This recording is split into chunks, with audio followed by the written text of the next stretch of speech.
It's hard to imagine Japan without this kind of tiled roof. Neatly aligned tiles covering rows of houses reflect a Japanese sense of beauty. When expertly positioned, they present all kinds of beautiful lines. The people who create these effects are roof tilers. Their expertise has been passed down for generations. This time on Japanology Plus, our theme is roof tilers. We explore this fascinating traditional form of craftsmanship.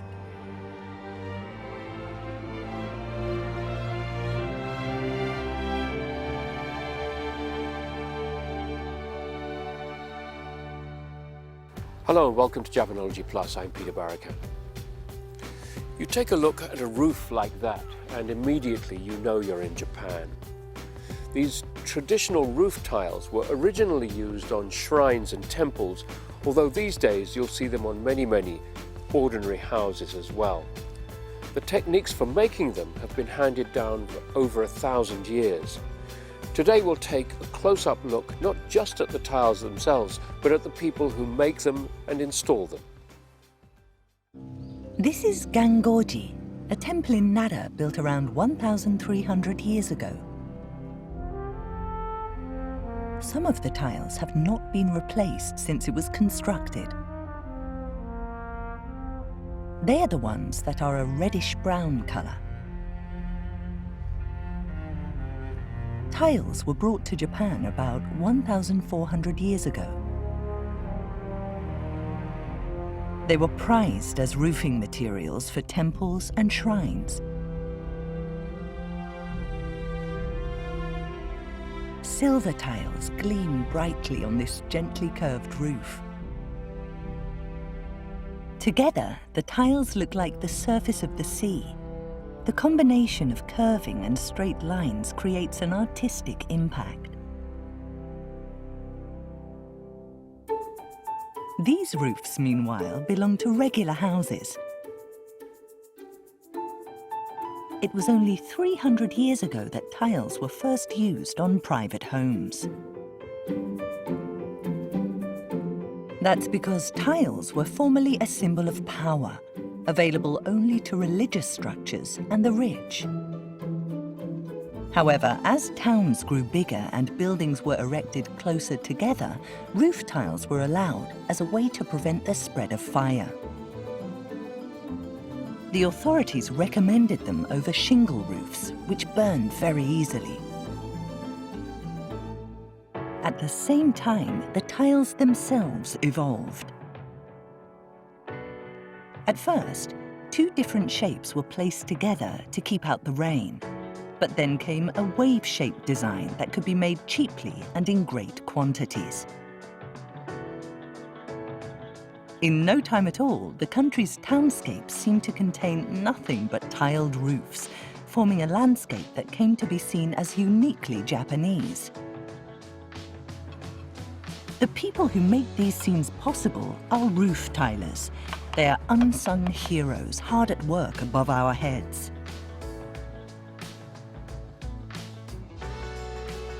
We went to Yamanashi Prefecture to meet Yasuhiro Ichinose, the president of a roof tiling company established over 100 years ago.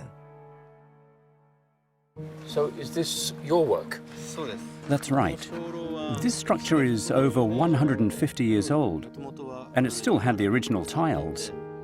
We were hired to replace them all. It must have been quite a job, I can imagine. It's a small roof with a steep slope, so it was difficult to find enough space to do the work. Ah, okay. So this is your workshop, is it? Yes, we finished the tiles here. Here are some examples. Oh, okay, yeah, you do a lot of different colors. Yes, we order glazed tiles in various hues. Roof tiles, obviously, you're going to find all over the world. Is there anything that's really different about Japanese roof tiles? Well, first there's the diversity of color. There's a huge variety, and I think that's very characteristic of Japanese tiles. The basic color is silvery gray, and tiles that use it play a huge role in creating Japan's distinctive scenery. But of course, we always work to match the preferences of our customers, who may ask us to use a particular color.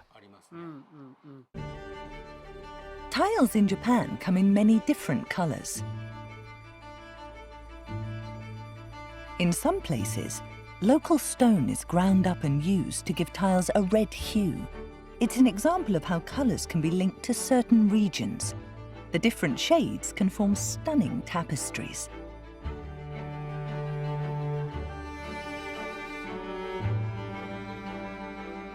But Japan's most common color of tile is, without a doubt, silver.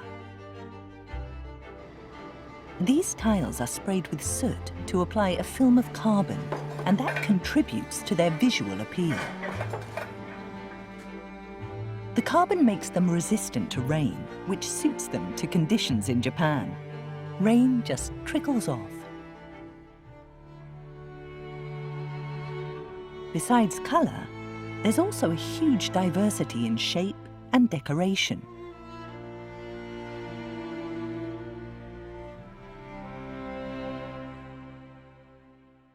Over on the end here, we have these ones with the decorative ones. How are these used? They're vintage tiles that have spent 60 or 70 years on a roof somewhere. They all have aquatic designs. This one's modelled on waves, while these look like water welling up. The reason for that has to do with Japanese houses, which are often made using wood, paper, and earth. They catch fire easily, and the flames quickly spread. In the past, people were very afraid of fire. So they ended up putting things representing the spirit of water on the roof. The aim was to protect their home. Over time, that led to aquatic designs becoming the standard for tiles in Japan. While some tiles may bear aquatic decorations, the roof itself resembles water rippling across the surface of a pond. Water became a motif shared by tiled roofs across Japan. Rows of tiles often end with decorative figures. Some are believed to protect the house from evil. Others, to bless its residents with economic fortune. Tiles thus have a spiritual dimension that contributes to their special cultural significance in Japan.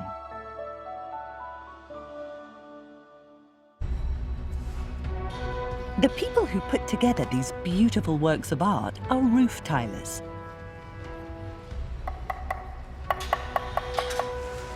A national qualification is required to do the job. Tilers are highly skilled upholders of Japanese tradition.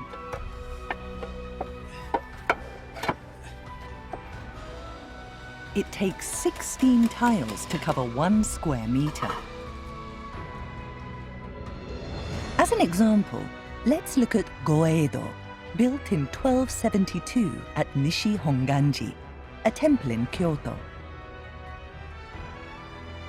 115,000 tiles were needed to cover its roof. This project began in the year 2000 and took a large workforce 10 months to complete. One of the most noticeable things about temple roofs is their curved shape. But making that curve is no easy task. The first step is to lay down wood as a base. Tiles are stacked on top, but they don't create much of a curve on their own. The shape comes from rounded tiles, which are placed on top using plaster. The secret to beautifully arranged tile roofs is refined craft intuition.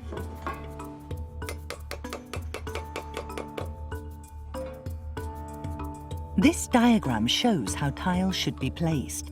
It doesn't show any measurements. The tilers rely on their instincts and experience. Work is currently advancing on the vertical lines of the structure. The rounded tiles are arranged in a straight line, this way. We do it using string. When tilers are building a roof, they place great importance on getting a beautiful line. The tiles are laid in a perfectly straight line, using a special kind of string as a guide.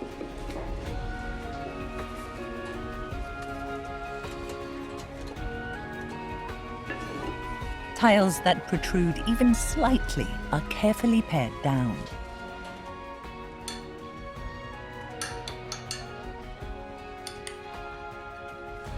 No matter how good the tiles themselves are, if you don't lay them properly, then they'll look bad and you'll end up doing even more work.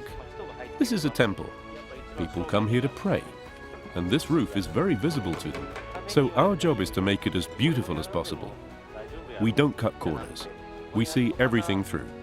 Attention to detail is a huge part of our work.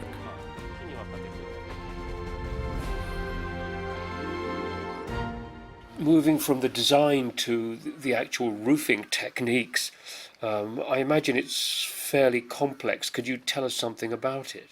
I'm actually working on something over there. Let me show you. These are called ichimonji. They go right at the edge of a roof. Tilers are very particular about the edges of a roof, as they are so visible from the street. The wave-shaped tiles should lie in a perfectly horizontal line, and tilers work hard to achieve this look. Beauty is just as important as utility. This is an attitude that Japanese roof tilers share. If you don't prepare tiles properly, they end up loose. They should be like this, a perfect fit. Is it not possible to design them so you don't have to do that work? They're earthenware tiles, so each one inevitably ends up being slightly bigger or smaller. After they're fired, someone needs to shape them so that they fit together perfectly. That has to be done. It's a crucial part of tiling. There's a gap here. The light's coming through. Ah, I see. So I need to do some shaping, and then it should fit perfectly. First, a special tool is used to roughly scrape the tile. If you're not careful, you can crack the tile or remove too much, which can lead to a leaky roof. It's important to exercise caution.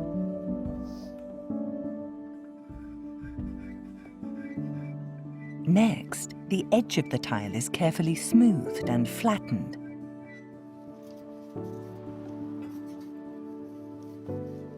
The upper parts of the tile are modified in the same way. Each one takes 15 minutes of work.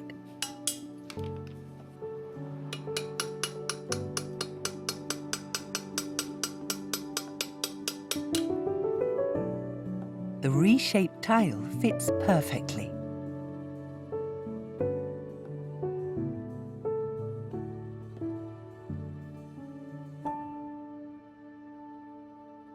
Do these work better or do they just look better?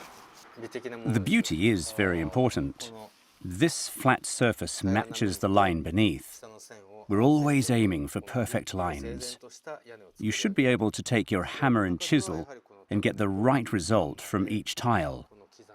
If you can't do that, then I don't think you can really call yourself a craftsman. We also do something called a hammering test. When tiles are fired or transported, it's possible for tiny cracks to appear. If those tiles are used, they can cause leaks. They're much less durable, so we need to make sure each and every tile matches our standards. Cracked tiles not only leak, they may affect the stability of the whole roof.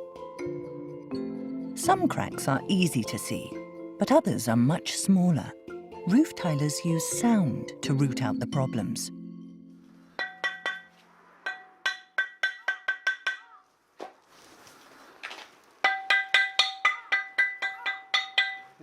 Good tiles produce a high sound, but cracked ones sound different. Oh, it's more of a kind of hollow sound. It's a bit of a dull sound, isn't it?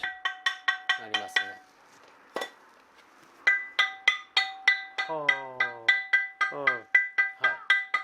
So you'll check every single tile to make sure that there's no little hair cracks?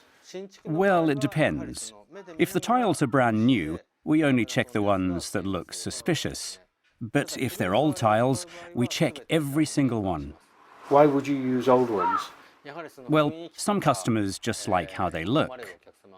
But other people are very conscious of the tile's history.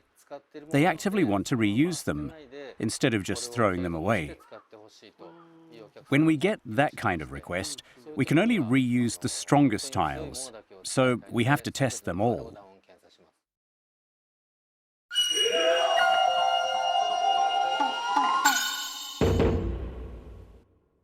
Hi, I'm Matt Alt, and this is Plus One. Today I've come to the city of Himeji, which is famed for its beautiful castle. It's been standing here for more than 400 years, and it goes without saying that that roof is covered in specially made roof tiles. That's what we're going to check out on today's episode, the factory where the very tiles on this roof were made. This long-established tile factory still uses traditional methods. Hello there, nice to meet you. Thanks for coming. Our guest is Shunichiro Kamai, a 40-year veteran of the industry. This is a kneading machine. It kneads clay. It's very loud. It really is. Clay is kneaded and formed into the right basic shape. The tiles are cut to a particular size. Oh, wow. It's heavy. It's around 4 kilograms. It definitely has a weight to it.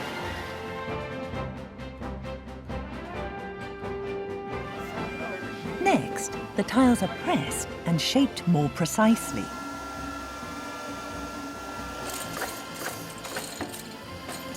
A tile's most important job is to keep the rain out. If the shape is wrong, they'll leak right away. It really is kind of the armor protecting the house. I agree. My colleague is going to show us the polishing process. Any excess clay is removed, and then the surface will be polished using a special tool. Every single tile is finished by hand. Polishing brings out the silvery grey colour. A smooth tile has a beautiful, even colour appeal. So no matter how many machines you use, at the end you always have to have hand labor to finish it off. That's right. It's important to ensure that the tiles are all heated uniformly. This is done by carefully spacing them so that they are not touching. They are fired for 2 days at 1000 degrees Celsius. Eventually, the clay turns white. In the old days, we used that as a visual clue to tell us that the heat was just right. If it gets any hotter than that, the clay starts to melt. But anything lower just isn't hot enough.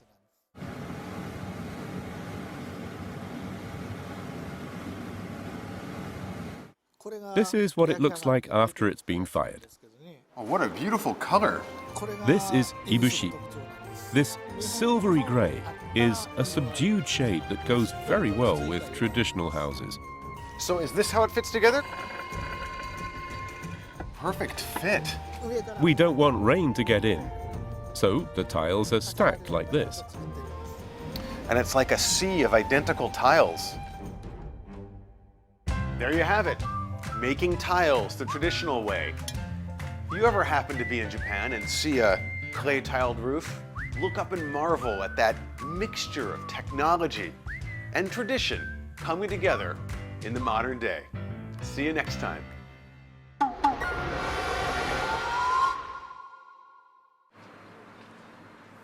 When you're up on the roof, it must be difficult to get a feel for how the whole thing looks. I mean, you're working on one tile at a time, but there's a line to the roof. I mean, especially with temple architecture, for example, you have those beautiful curves. How do you manage to keep all of that in perspective when you're up there?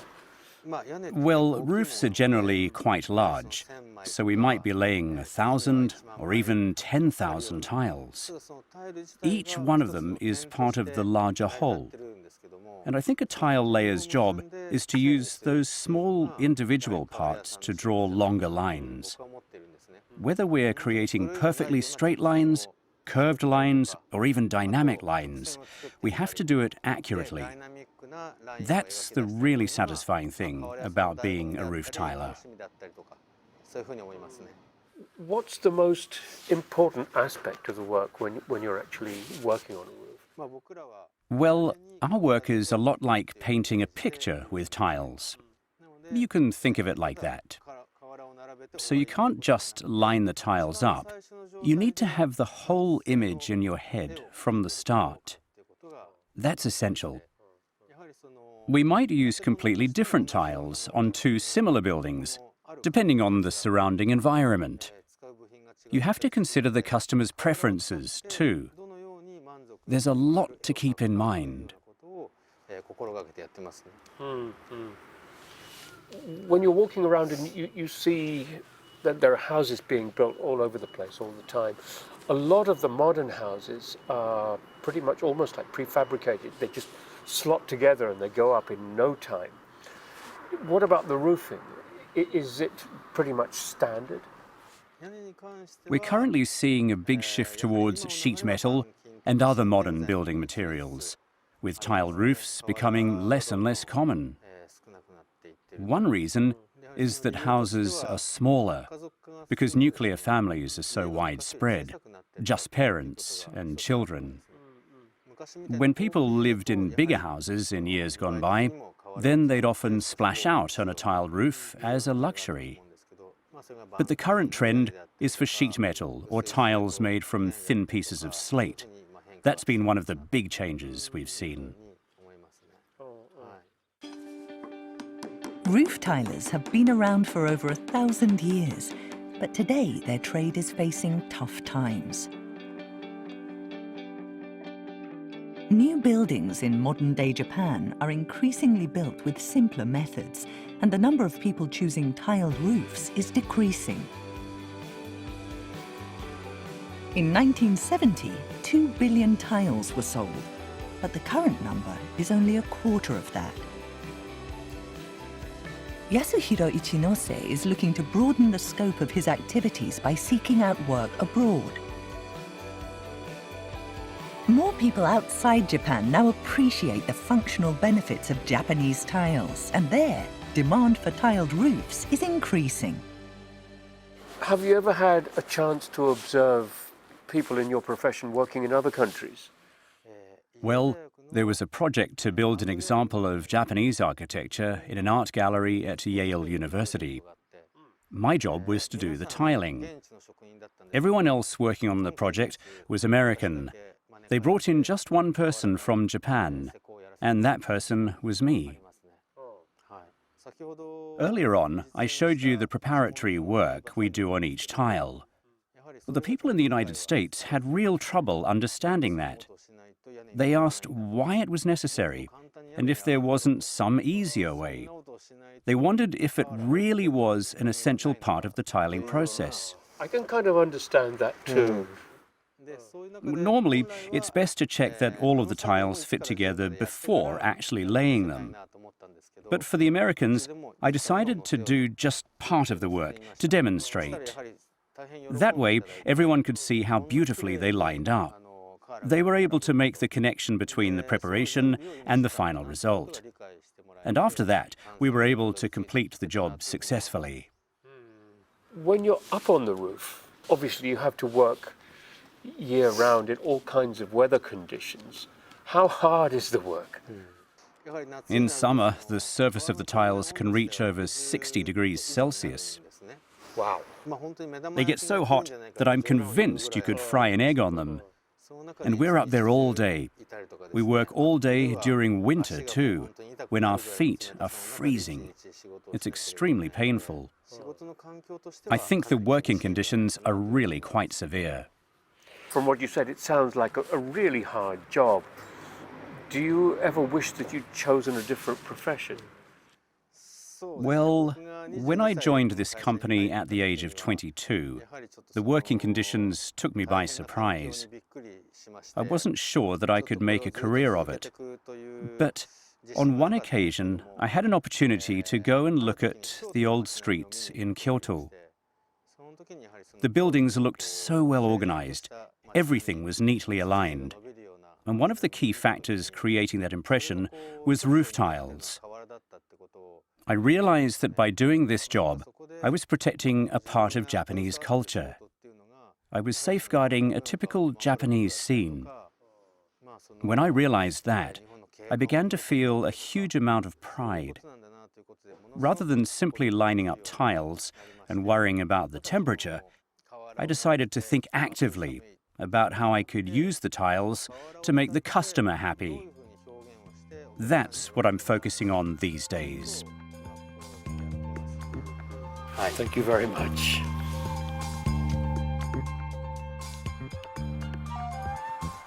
Traditional Japanese houses with the sort of roof tiles that we've been looking at today are something that one really takes for granted as part of the scenery of daily life. Although you don't really think too much about the craftsmen who actually put those tiles on the roofs.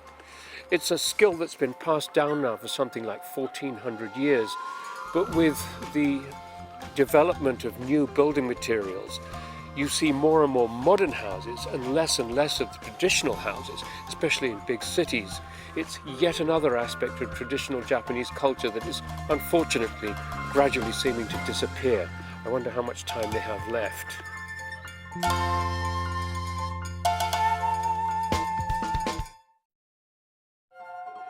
Next time, we focus on the tea ceremony and explore how omotenashi, or mindful hospitality, is embodied in this Japanese tradition.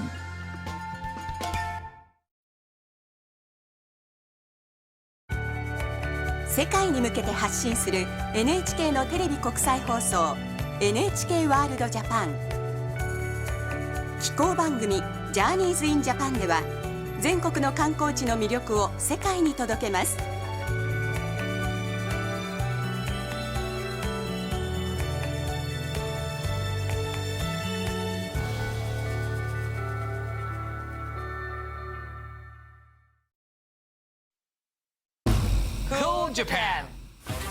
バラエティに富んだ日本の鶏料理、その魅力とは。 I don't know, it's like a new heaven. BS1 20日午後6時。ねぶた美の共演、ねぶた作りにかける名人の父と天才と呼ばれる娘の物語。 BS プレミアム19日午後6時半。北海道が待ってます。歴史ロマンとグルメ満載函館市。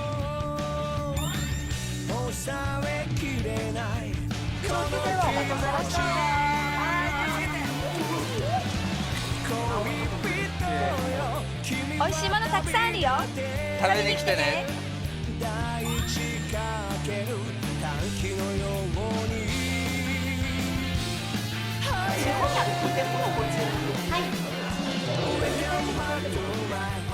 タワーからの景色を見に来てください。